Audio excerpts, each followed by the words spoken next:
She stood at the edge of the temple courtyard, her hands folded, her heart drumming louder than the temple bells. Meera had dreamt of this day for as long as she could remember, but not like this. Not with fear trembling in her soul, the scent of marigold and incense mixed with the weight of expectations, and all around her, women whispered stories of love and sacrifice, of loyalty and silence. Today, she was to take 7 vows, not just with the man standing near the holy fire, but with life itself.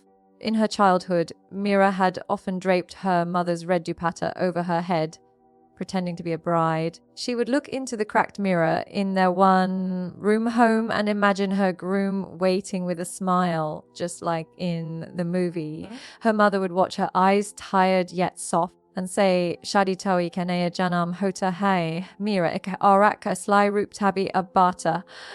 Marriage is a new birth, her mother believed. Only through marriage could a woman become who she was meant to be. But her mother had died with dreams folded into silence, serving tea after tea for a man who had long forgotten how to love. Her bangles broke one by one, and in each fragment, Meera had seen the reality behind the dreamy veil of marriage. Still, she hoped, she wished, because the heart of a woman is made of endless forgiveness and foolish hope. So when Raghav came into her life, calm, educated, respectful, she thought perhaps fate had finally whispered her name. He didn't make grand declarations, but he listened. When she spoke of her love for painting, he nodded. When she said she wanted to work after marriage, he didn't object. And when he held her hand after meeting her father and said, "I'll take care of her," she believed it. The wedding was modest, but the eyes of everyone shimmered with promise. Meera, in her red lehenga, looked like a blooming marigold, fresh, pure, and radiant, as she circled the sacred fire. Each fear echoed in her soul like a silent vow. The first was for nourishment, promising to provide and cherish. The second for strength.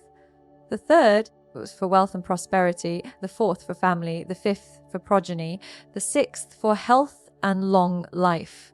The seventh for eternal friendship and loyalty. With each step, Meera thought she was entering a garden, but what waited on the other side was more like a dense forest. Her new home was clean, spacious, and had soft carpets that muffled the sound of her steps. But silence was louder in this house than it ever been in her tiny childhood home. Her mother-in-law, Kamlesh, had a face that wore wrinkles of pride and bitterness in equal measure. She was a woman forged by years of sacrifice, the kind who believed love was a luxury women couldn't afford. "You're not here to rest," she told Meera on the first morning. "A good wife wakes before the sun. Her dreams must end when the day begins." So Meera woke up every morning before the first bird could sing. She tied her hair into a tight bun, wore her Mangalsutra like a noose of duty, and lit the diya with trembling hands. Breakfast was made before Raghav even opened his eyes. Her feet ached, but her lips smiled. She ironed his shirts with the care of a lover and kept his socks paired like twins, afraid to be separated. She learned how much sugar his father liked in his tea, how his sister preferred her rotis soft and warm, how Kamlesh liked her sarits folded and stacked like temple offerings. And through it all, Meera tried to be everything everyone wanted: a daughter-in-law, a wife, a server of needs, a dreamer in chains. When she tried to talk to Raghav at night, he often nodded, tired from work. He said, "Hiem," and "yes," and "maybe tomorrow." The man who once asked about her paintings now couldn't remember the color of her favorite brush. The same hand that once held hers during long walks now held a phone more tightly than her waist. But Meera kept painting in her mind. While kneading dough, she imagined colors blending in sunsets. While scrubbing floors, she dreamed of landscapes dancing on canvas. She would sometimes draw on the kitchen wall with chalk, only to erase it before anyone could see. The real test came when her mother fell sick. She asked Raghav if they could visit her hometown. He looked up from his laptop and said, "Now, you know we have a family dinner this weekend. Can it wait?" She looked at him, eyes pleading, heart cracked. "She's not well. She's asking for me." Kamlish heard the conversation. Mothers always fall sick when they see their daughter settled. Don't spoil your new life for the old one. But Meera went alone. And when she returned, there was a coldness in the air that never quite melted. Her room was untouched, but her place in their hearts had shifted. She was still the daughter-in-law, still the wife, but her name was now spoken with tight lips. Yet she continued. She cooked with love, folded clothes with care, even when appreciation was absent. She celebrated festivals with a warmth that could melt even cold hearts. Neighbors began to whisper, Meera is a dream housewife, always smiling, always smiling, always there. But what does it mean to be a dream housewife?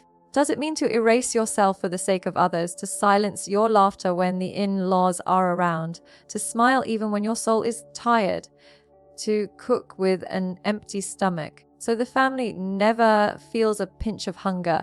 One night, after everyone had gone to bed, Meera sat alone in the kitchen, painting silently on an old newspaper with haldi and ketchup. She drew a woman, arms open, eyes fierce, heart glowing, a goddess, a wife, a warrior, all at once. Raghav walked in, paused. For the first time in months, he looked, really looked. You still paint? He asked. She didn't respond, not because she was angry, but because she was empty, like a well that had been drawn from too many times without being filled. I forgot how beautiful your drawings are, he whispered. Meera smiled faintly. It's easy to forget things we don't value. He sat beside her, unsure but silent. In that silence, he heard things he hadn't before. The rustle of her sari when she walked, the sigh she gave when no one watched, the bravery in her smile.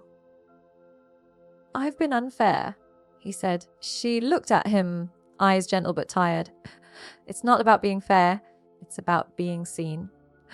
That night, he didn't touch her, didn't hold her, but he stayed. And sometimes staying is the first act of redemption. Over the next weeks, things didn't transform magically. Kamlish still grumbled. The tea still had to be made. Socks still had to be matched, but small things began to shift. Raghav started setting the table. He asked about her day. One day, he brought home a canvas and said, even if they're not for us. And Meera cried. Not because she was weak, but because she had carried strength too long without sharing it. Her dream wasn't to be just a housewife. It was to be a housewife who was also a woman, alive, inspired, valued. She didn't want luxury. She wanted acknowledgement. She didn't need praise. She needed partnership. People still called her the dream housewife, but now her dreams were not silent. They had colors. They had shape. She painted every Sunday. She started a small Instagram page to share her art, and slowly messages came. Other women, daughters-in-law, wives, writing. You remind me of myself. You gave me courage. You gave me permission to dream again. In a world that often asks women to sacrifice their identity for the home, Meera had stitched both together like a seamless sari, flowing, beautiful and whole. The 7 vows she once took around a fire now had deeper meaning. They weren't just promises to Raghav, they were promises to herself, to nourish her soul, to strengthen her voice, to build prosperity in her dreams, to create a family with mutual respect, to birth ideas, not just children, to guard her health, body and spirit, to befriend her own self deeply, eternally. Because in the end, a dream housewife is not one who loses herself to serve, but one who serves without ever losing herself.